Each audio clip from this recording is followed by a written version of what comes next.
السلام علیکم جناب. وعلیکم السلام حسن بھائی، یا اللہ ایسا مدد، کیسے ہیں آپ؟ خیریت سے ہیں؟ علیکم السلام ورحمۃ اللہ. خیریت سے ہیں آپ؟ ٹھیک ہے میرے بھائی. جی حسن بھائی، اللہ کا شکر ہے، اللہ کا احسان ہے، اللہ آپ کو عزت دے، سلامتی دے، اور آپ کا سایہ جو ہے جب تک ہمارے سانس میں سینے میں سانس ہے، آپ کا سایہ ہمارے پہ رہے، اور آپ کا علم سے ہم مستفید ہوتے رہیں. میں آپ کا وقت ضائع خادم میں ہوں. نہیں کروں گا. حسن بھائی، کچھ وہ کہاں سے معاملات تھے کال فرمایا آپ نے؟ دینی طور پہ. حسن بھائی سائی وال سے، سائیوال پنجاب زندہ سائی باد. وال آپ سے. کے پاس جی لائٹ صحیح ہے سائیوال میں؟ جی، اب ٹھیک ہو گئی ہے، کل سے ٹھیک ہو گئی ہے. الحمد للہ الحمد للہ. چلیں حکم کریں. ہاں جی. جی اچھا حسن بھائی، کچھ معاملات ہیں دین کے حوالے سے آپ کی رہنمائی چاہتے ہیں. جی امید کرتا ہوں کہ اب اگر بھائی کچھ تھوڑا سا وقت عنایت فرمائیں گے.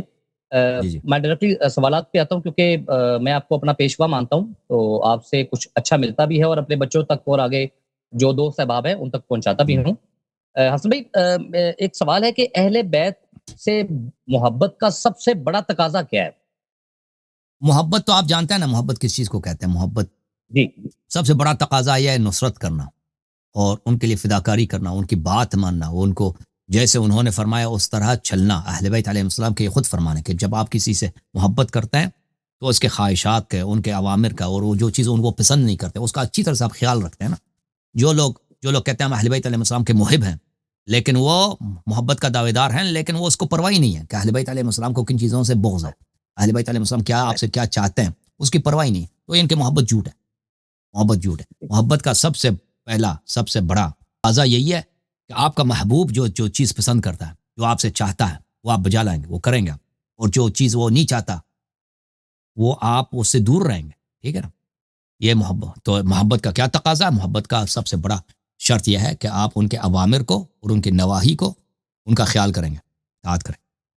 جی ماشاء اللہ. اچھا حسن بھائی، ایک کنفیوژن سا بھی ہے، اور فقہ جعفریہ میں تو ہے نہیں، لیکن اہل سنت کے جتنے بھی فرقے ہیں، کئی درجنوں ہیں نا. میں جی. ایک کنفیوژن سوال ہے کہ حضرت ابو طالب علیہ السلام کو ڈسکس کرتے ہیں کیونکہ وہ مولا علی کے والد ہیں. ہم. یہ جتنے بھی باقی اہل سنت کے برادران ہیں، یہ مولا علی کے والد کو ڈسکس کرنا مناسب سمجھتے ہیں، جبکہ جن کی پیروی وہ کرتے ہیں ان کے باپ کی ڈسکشن کرنا یا ان پہ سوال و جواب کرنا یہ مناسب نہیں سمجھتے. اگریشن ہم. لے آتے ہیں، اگریسو ہو جاتے ہیں. ان کو یہ کیا ڈر ہے؟ ان کو کیا ایسا مسئلہ ہے کہ اگر ان کا ذکر ہوگا تو یہ کدھر چلے جائیں گے؟ یہ ذرا تھوڑا سا پلیز بس آپ کو فرما پتہ ہے دیجیے. نا، اندازہ تو ہے آپ کو، اندازہ تو ہے نا. بولنے کی نو کامنٹ. آپ کو پتہ ہے کامنٹ کرنے کی ضرورت ہی نہیں. نہیں حسن پتہ کیا، دیکھیں پتہ تو ہے، لیکن میں چاہتا ہوں کہ اگر میرے دوست بھی دیکھ رہے ہیں نا، اگر میں نے ان کو بتایا کہ آج میں حسن بھائی کے تو ساتھ دیکھیں آ رہا ہوں. یہ صحابہ جو تھے نا، ان کے والد تقریباً سب کے سب مشرک، اور جی یہ سب جی جہنمی ہیں، مشرک جہنمی.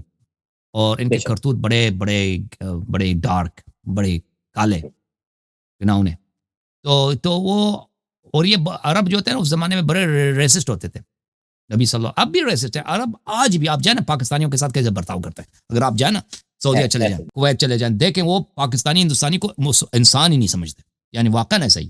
حالانکہ وہ کلمہ گو ہیں، مسلمان بھائی ہیں، لیکن آپ سے وہ اچھی طرح برتاؤ نہیں کرتے. تو اس زمانے میں بڑی ریسسٹ ہے، آج بھی ریسسٹ ہے. تو یہ اپنے آباء و اجداد پہ فخر کرنا، یہ ان کے دستور کا، ان کے کلچر کا حصہ تھا، اور آج بھی ہے. تو یہ اپنے آباء، اسلام آنے کے بعد یہ اپنے آباء و اجداد پہ فخر نہیں کر سکتے تھے نا. ان کے آباء و اجداد ہے کیا چیز؟ سب مشرک جہنمی ملعون. تو یہ تو ان سے کٹ گیا. تو ان کو یہ ہوا کہ بھئی اگر ہم کسی کو نبی صلی اللہ علیہ وسلم سے نسبت دے دینا، کیونکہ اگر نبی صلی اللہ علیہ وسلم کے والدین مومن ہیں اور ہمارے مشرک ہیں، جی جی تو ہم بنی ہاشم کے سامنے ہمارا سر جھک گیا. جی جی ہم بھئی وہ اپنے آبا پہ فخر کر سکتے ہیں نا، ابراہیم تک، اور ہم نہیں کر سکتے. ہم کیا فخر کریں گے؟ ہمارے آبا، کسی کا بابا جو ہے وہ چور ہے، کسی کا ڈاکو ہے، جی کسی کا قاتل ہے، کسی کا شرابی ہے، کسی کا وہ بت بنانے والا ہے. تو وہ کیا فخر کریں گے؟ تو انہوں نے نبی کریم صلی اللہ علیہ وسلم کے خاندان پہ کیچڑ ڈالا. سب سے پہلے پیغمبر صلی اللہ علیہ وسلم کے والدین کریمین پہ، حضرت عبداللہ، حضرت آمنہ بنت وہب سلام اللہ علیہما پر، کہ وہ بھئی مسلمان نہیں ہیں، وہ نستجیر باللہ جہنم میں. بھی بخاری مسلم میں روایت نقل کی.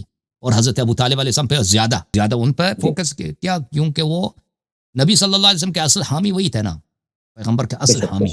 ہاں 13 سال جو نبی صلی اللہ علیہ وسلم مکے میں تھے، اصل حامی، پروٹیکشن دینے والے حضرت ابو طالب علیہ السلام تھے. تو ان کی وجہ سے ان کے خدایاں ٹوٹ گئیں. حضرت ابو طالب علیہ السلام کی وجہ سے کعبہ جو ان کا سب سے بڑا بت خانہ تھا، کعبہ ان کا سب سے بڑا، ابھی کعبہ ہمارے نزدیک نا سب توحید کا گڑھ ہے، توحید کا مرکز ہے، اس سے سب نماز پڑھتے ہیں. اس زمانے میں تو ان کے مذہب میں، مشرکین کے مذہب میں کعبہ مقدس تھا، اس لیے کہ وہ سب سے بڑا بت خانہ ہے. تو ان کے بت خانے کو بتوں سے پاک کرانے والا کون ہے؟ ابو طالب کا شہزادہ اور ابو طالب علیہ السلام کا لال. ان کے خداؤں کو ذلیل کرانے والا کون ہے؟ ابو طالب کا بھتیجا اور خود حضرت ابو طالب علیہ السلام. اور پھر ان کا جو حضرت امام علی علیہ السلام سے جو چڑ تھی نا اہل سنت کے علماء کو، اہل سنت کے محدثین کو اور ان کے خلفاء کو، کہ بھئی حق انہی کا چھینا گیا تھا نا، مولا امیر المومنین علیہ السلام کا حق چھینا گیا تھا جی. تو ان کو نیچا کرنے کے، اور ان کے فضائل بھی بے پایان ہے اور ان کی دشمنی بھی ان سے واضح ہے. تو لیکن مولا امیر المومنین علیہ السلام کی شان میں، ان کے کردار میں ان کو کوئی عیب نظر نہیں آیا. ان کو کوئی ایسی بات نظر نہیں آئی کہ ان کو یہ کر دیں کہ بھئی مولا علی علیہ السلام نے کہاں پہ کوئی غلطی کی ہے. تو انہوں نے شروع کیا ان کے والد پر کہ ان کے والد بھئی وہ مسلمان نہیں تھے. تو اصل وجہ یہ ہے میرے بھائی. حسن بھائی دیکھیں، سوال یہ تھا، ایک اور تھا کہ اگر نبی کریم صلی اللہ علیہ وسلم کے ساتھ ابوبکر صدیق کی بیٹی کی شادی، حضرت عمر فاروق کی بیٹی کی شادی نہ ہوئی ہوتی، کیا جماعت عمریہ اس کے باوجود بھی ان کو ایسے ہی ڈیفینڈ کرتی، ایسے ہی اہل بیت کے مقابلے میں کھڑی کرتی؟ بالکل کر لیتے. اگر ان کا خلیفہ ہوتا ہے نا، اگر یہ بات ہے کہ اگر ان کو خلافت مل جاتی نا، ان کا امام بن گیا نا، اگر ان کے فرقے کا اساس، ان کے فرقے کا سنگ اول کیا ہے؟ ابوبکر عمر کی خلافت ہے. جی. تو لازمی بات ہے، کر لیتے. ٹھیک ہے نا. تو یہ بات یہ اس وجہ سے نہیں کرتے کہ یہ بھائی وہ سسر ہے نا، پیغمبر صلی اللہ علیہ وسلم کا اور تو بہت سارے سسر ہیں، 10 مزید سسر ہے، اس طرح سسر تو اور مزید ہے نا. ان کے تو پرواہ نہیں ہے. لیکن پرومیننٹ تو انہی دونوں کو کرتے ہیں نا، فرنٹ پہ ان کو لے کے آتے ہیں. عرض یہی ہے نا کہ یہ سسر اور داماد کا رشتہ تو بہت ساروں کے ساتھ ہے نا. بہت ساروں کے ساتھ اس کو ان کو پرواہ نہیں ہے. یہ ابوبکر عمر کو پکڑ لیتے ہیں کہ سسر ہیں. بھائی سسر تو اور بھی ہے نا، سسر اور بھی تو ہے نا. یہ تو یہ صرف یہ تو نہیں ہے سسر پیغمبر صلی اللہ علیہ وسلم کا ایک سسر تھا، وہ یہودی تھا. یہودی تھا. چلے بھائی، اللہ آپ کو جزائے خیر دے. Thank you sir. کس کو لینا بھائی؟